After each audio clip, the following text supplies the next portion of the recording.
here, where clothes discarded by the consumers in the USA, France, and the UK are given a second life. Every day, 40 tons of second-hand clothes arrive at this sorting center in the port city of Kandla, in the far west of India. We have to separate t-shirts, children's clothing and blankets. The sorting starts here. People replace their clothes quickly because of fast fashion. When winter starts, they throw away their summer clothes or give it to NGOs, and then it's sent to us. Once sorted, 70% of these second-hand clothes will be shipped to Africa, where they will be resold at rock-bottom prices. The center's manager, Saddam Talu, is particularly interested in vintage clothes. Big-name brands account for just 1% of the clothes processed here, but the demand is exploding in European thrift stores. There's a big global demand. As you see, it's all vintage here. This is NFL. And this one's Levi's 505. One piece can get up to €500, but we sell the same piece for a maximum of 10.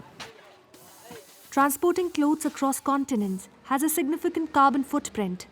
Yet, it is less harmful to the environment than manufacturing of new clothes.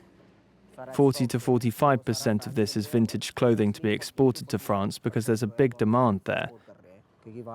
Every 2 or 3 days, we get an inquiry with a shop calling us. And if some of these garments are damaged or not fit for use, Saddam has a solution for it. For example, these jeans will be transformed on site into recycled cotton fiber. This is the fiber we converted from denim. All of H&M and Zara's fabrics are provided by one of our clients that uses 80% virgin cotton and 20% of this recycled cotton. One of the most polluting crops, cotton, is now experiencing a revolution. And India, the world's largest cotton producer, is seeing the emergence of a new, more sustainable and environmentally conscious industry. You can collect all the cotton from here and then go to the other side to finish it from there. Yogesh, like his father, used to cultivate a genetically modified cotton variety and sprayed fertilizers and pesticides on his crop. But 2 years ago, he transitioned to 100% organic farming. Since I've gone organic, I've been able to triple my profits and cut my labor costs. The pesticide sellers were making us buy products that we didn't even need. Chemicals would get inside our noses and eyes. We had health issues. And some people even died from that. Now it's better. Even if it gets on my skin, I don't have bad side effects. He now uses traditional methods, such as compost, to stimulate the soil's microbiome, or this mixture of plants, dung, and cow urine. This is my organic fertilizer, which consists of worms. Because of the overuse of chemicals, these worms vanished. But since I've gone organic, their number has increased. They maintain humidity of the soil and help the land absorb the water. This transition was made possible with the help of the NGO Srijan. Over the past 7 years, Rajneesh, the NGO's project manager, has supported 6,000 small-scale farmers. जो BT वाला cotton है उसमें एक पौधे में कितने डेंडू निकल जाते हैं 3.5 कुंटल निकला था उतने जगह में और इस बार का अभी कितना According to him, organic farming has become a necessity for farmers.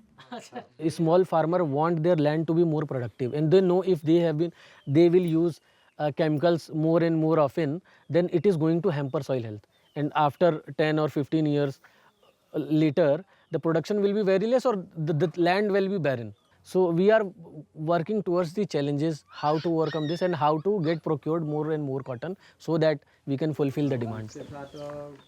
But for many farmers, switching to organic cotton is a significant financial risk.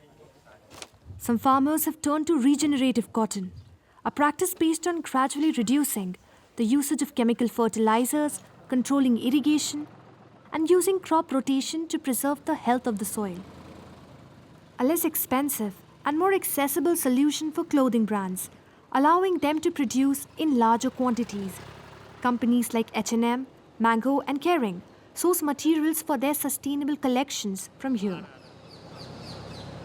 Every year you have to show some kind of improvement in terms of resource uses, in terms of farming practices. Some of, I would say 20-30% practices already lies in the regenerative. So Indian farmers, being a smallholder farmers, they have multi-crops, they have like intercrops, they have like border crops. I know like many fast fashion brand now, they are looking for regenerative fiber and they want to move away from organic. As I said, I mean, organic has their own issue when it comes to scale, right? The biggest challenge for India now is to enforce stringent measures for organic certification, as several companies with fake certificates were exposed recently.